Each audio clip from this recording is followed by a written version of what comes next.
So she uses more the book in the private school. And then in the NEPI, she doesn't use it very much, right?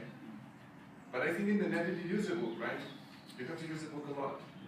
No? No. It's optional. So you have that option.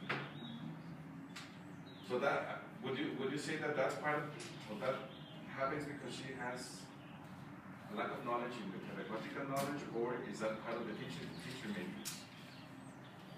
It's part of the teacher matrix. Part of the teacher matrix, why? Because it is affected by the environment or the school. If she doesn't have another option, for example, in the private school, the people, como le estamos haciendo tú, the principal will say, you have to use the book, this is the way to have to teach. Yeah. Even if you know another methodology, you have to teach them. I think it is. So it is part because it is that's part of the institutional culture. So that is what the school dictates in the private school, and then in the NEPI we have that's a national program. Then everybody interprets the program as the way they want to, and then here in Aguascalientes you have that option. So that's part of the teacher. Anything else? That's it. Okay. A question for you two. Did you shadow the teacher outside the classroom? When he was At Cali, and what did you see there? Not very much. No, he was always in the room taking exams. And that was it. Yeah. What about the interaction? No interaction with the other person. With Karina to sacar copias. And that was it. Okay, and you? No, it's only the father, but when she was in the private school, she was talking with the principal. Yeah. Are you talking about money? Yeah, because he hasn't been. Oh.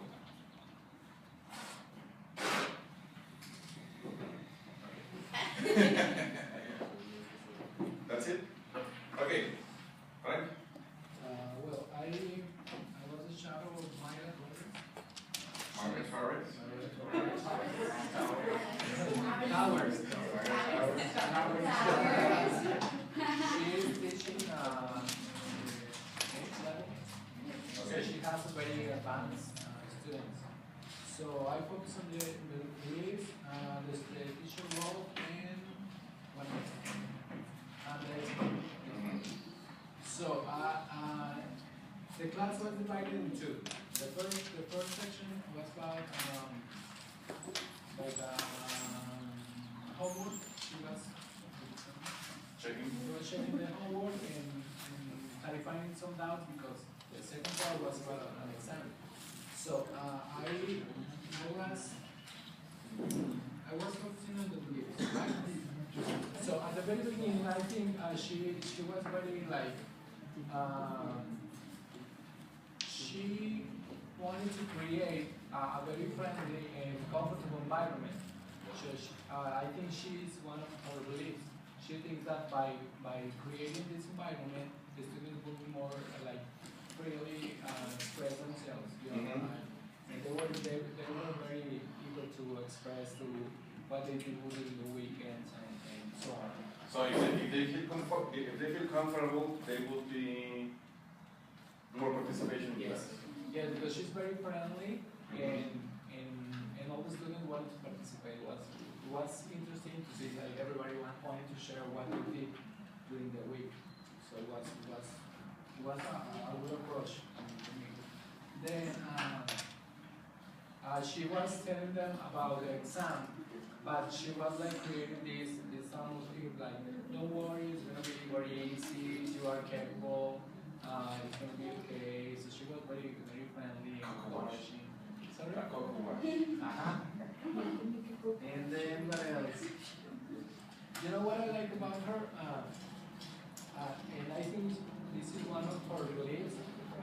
5 minutes before the exam started, she asked them to go over their notes, and then she told them, you can review very fast, and you can ask me whatever you want.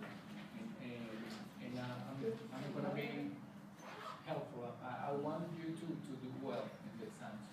So everybody was looking over the notes, and then she was giving them like very personalized feedback. Yes. And what I like about her, she was very encouraged to use the language, because sometimes they weren't speaking in Spanish, and she would say again in English.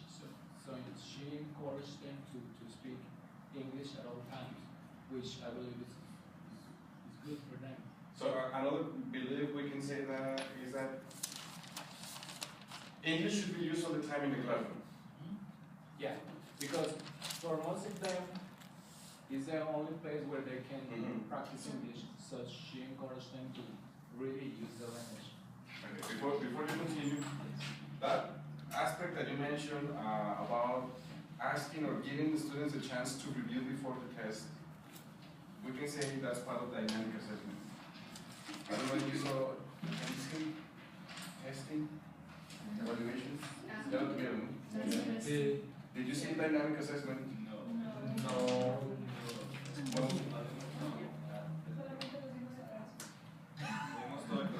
Okay. Y hablamos de nuestros problemas. You know, dynamic assessment, it's a new way of assessing students. New way in a certain way. And it belongs to the sociocultural theory.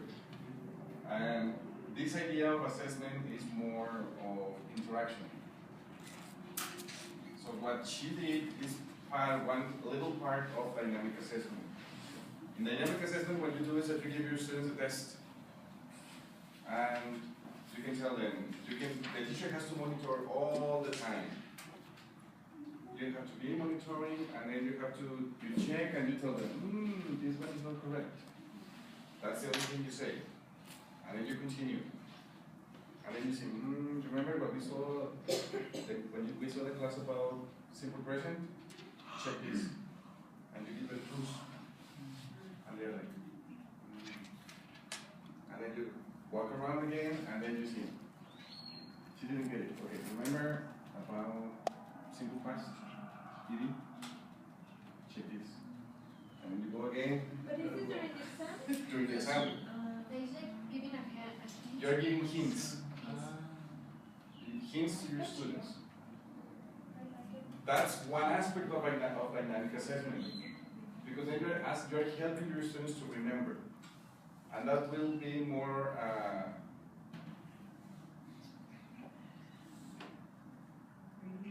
meaningful. That will be more meaningful for them. There is another way of doing dynamic assessment, which is, okay, you have your test, then they are doing it alone.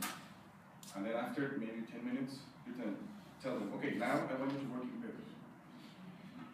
And then they work in pairs. They have to interact.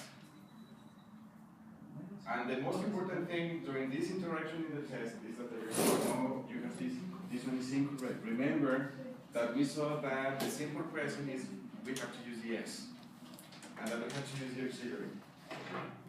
And then if you have that option, that's up to you. You can tell them, now I want you to work in trios. And they will be sharing the information. And you get to a point when you tell them, okay, right now, I want you to take notes.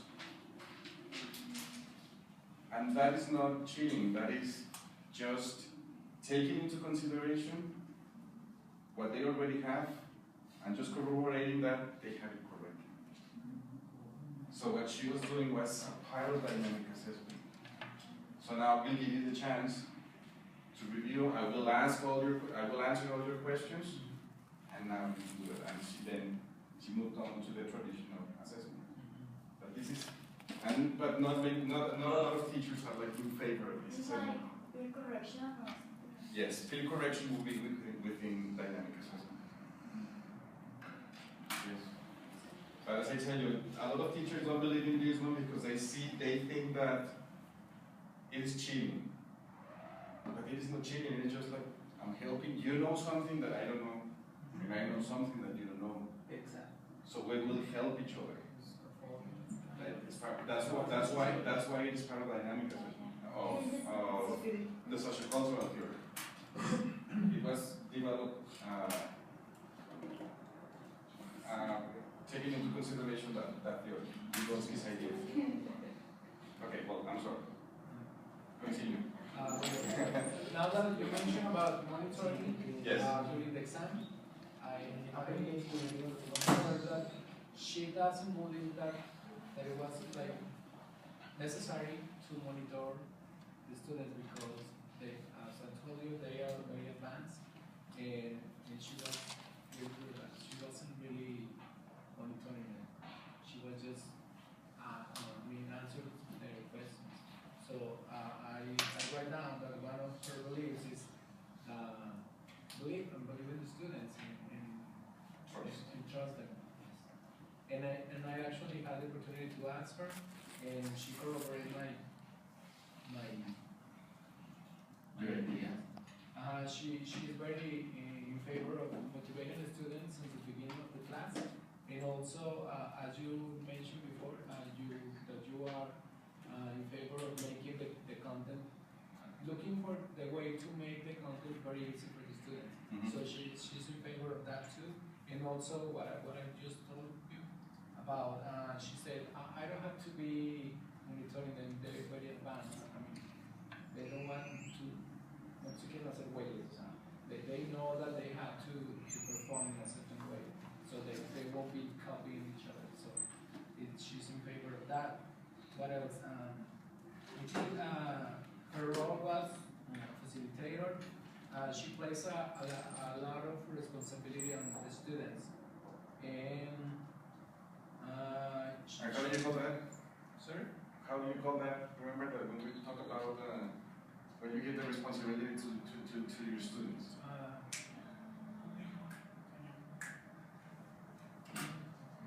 The power. Empowering. Empowering. So she empowers students. She encouraged them to self-correct and peer correction. She uses a lot of self-correction. Actually, I said that's dynamic, isn't it? yeah. Actually, when the students weren't sure about an answer from the homework, she wouldn't ask. She would ask the rest of the group. So many members, and then everybody would have an opinion. So, and it was very nice class. What else?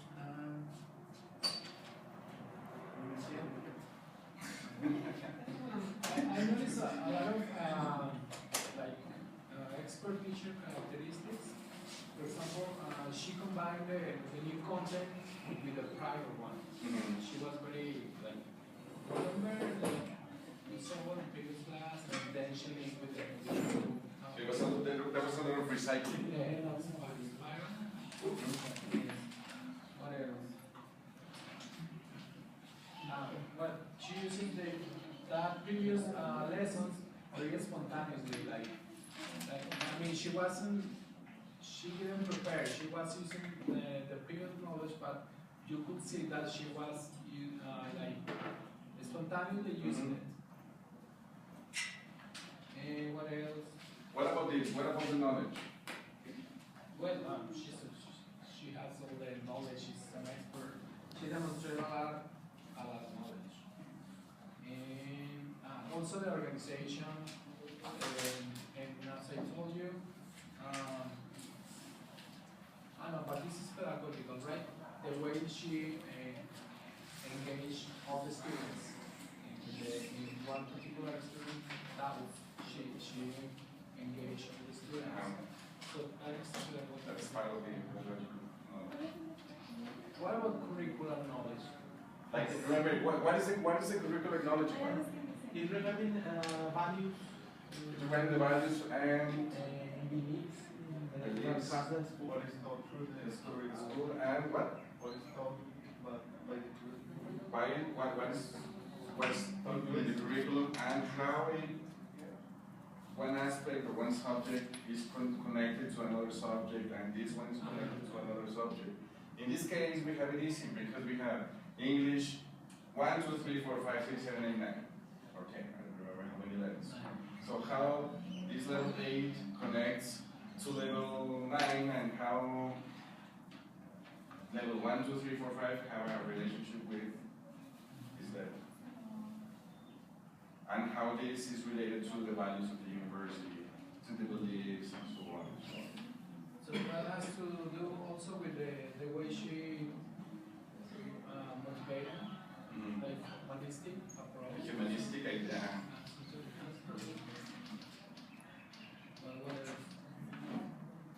So did you get to see her outside the classroom? Yes. And what about that? I'm sorry, Frank. You said that the role that she takes in the classroom is only as a facilitator. That is the only role that she takes?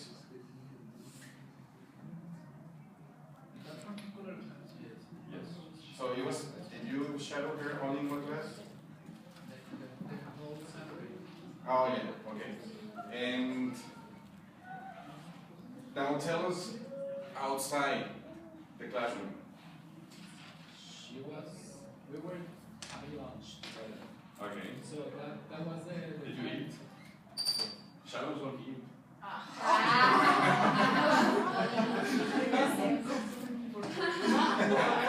I'm just kidding. I'm just kidding. I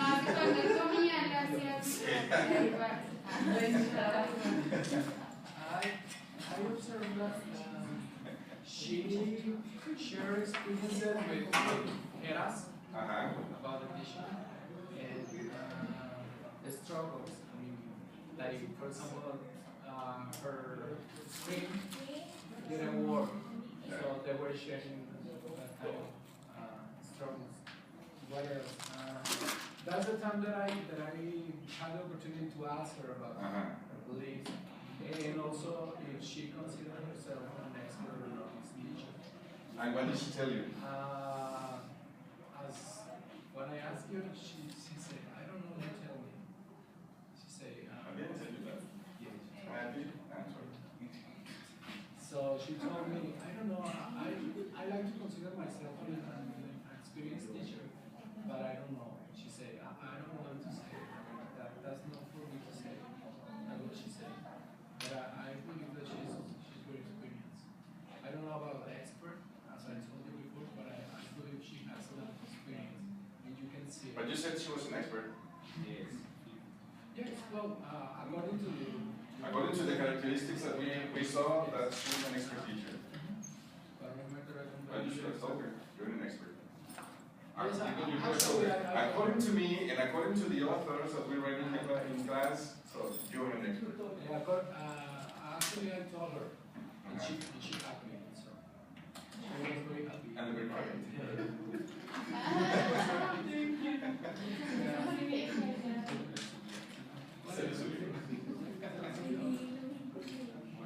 Yo no dije, lo dijo Blue.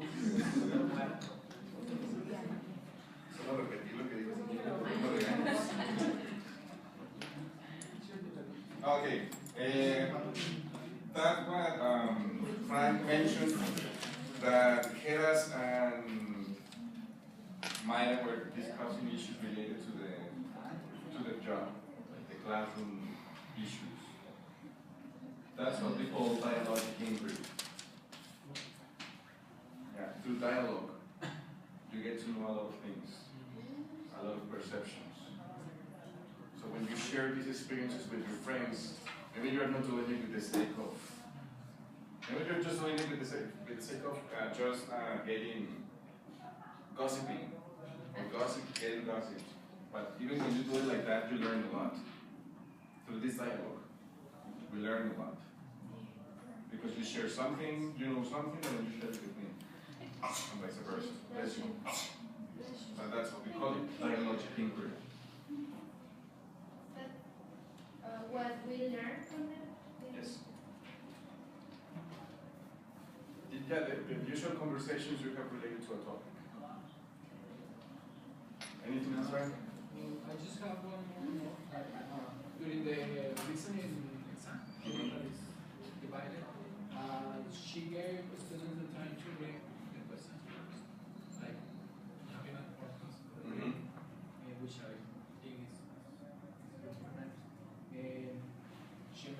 she always made sure that they understood everything before they start to do the actual design. I mean, she would ask, everybody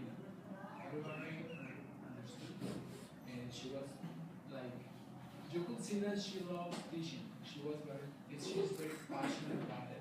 And she really, you can see that she really cares about the students' understanding. Okay. That's what I like about her. A very beachy question. A very beach? Beachy question. Okay. Don't you think she's pampering her students very much? Don't you think that she's giving them a lot that they are not really getting towards the objective that the program implies or it states in it? You know what? I was thinking about that. She didn't just because I was there. So I don't know, but at some point I believe that she was very too friendly. Me too, like, I don't know, like, in a way, I'm bringing them, but I don't know if that was because I was there or that's her style. Because let's think about it. As it is a level 8, so that's a high level, level 8. They know how to communicate. And I'm asking you this question because the first thing that came to my mind was a TOEFL test. And in a TOEFL test, they don't give you the time to check the questions, the answers. They're just, okay, you have 25 minutes, and you have to listen to them. So, maybe the objective is not to train students for this test, but in real life, you are not prepared, like, okay, tal vez Enrique me va a hablar de eso, entonces me voy a preparar, porque me va a hablar. You know what, now that you mention it, I think she was really doing that because she played the audio twice, and then there were two other ladies, and they answered to play, and she did. So maybe she should. Because it is level 8. This is what I do usually with level 8. With advanced levels, only once. Maybe I can give you the time to check the questions. Check it very quickly, and then I will play it. That's it. Because that is real life. In real life, you sometimes have the opportunity, okay, can you repeat that again? Sometimes you have the chance to do it. But just imagine when you are at the airport, and you're listening to everybody in the airport, and they're announcing your plane that is going to depart, and you're me la repite, por favor. So we need also to train our students for that. So that was I was telling you, maybe this is a really beachy question, but is she really training students for real life, or is she pampering them? Once again, I don't know if she was behaving that way because I was taking notes. I don't know if she wants to bring this teacher notes. But anyway, it was a really good experience, right? Yes. You see that everything you know, you have to apply it. Okay, so for today, we have finished. We continue tomorrow with your experiences in the shadowing. So, that's it. See you next class. Yes.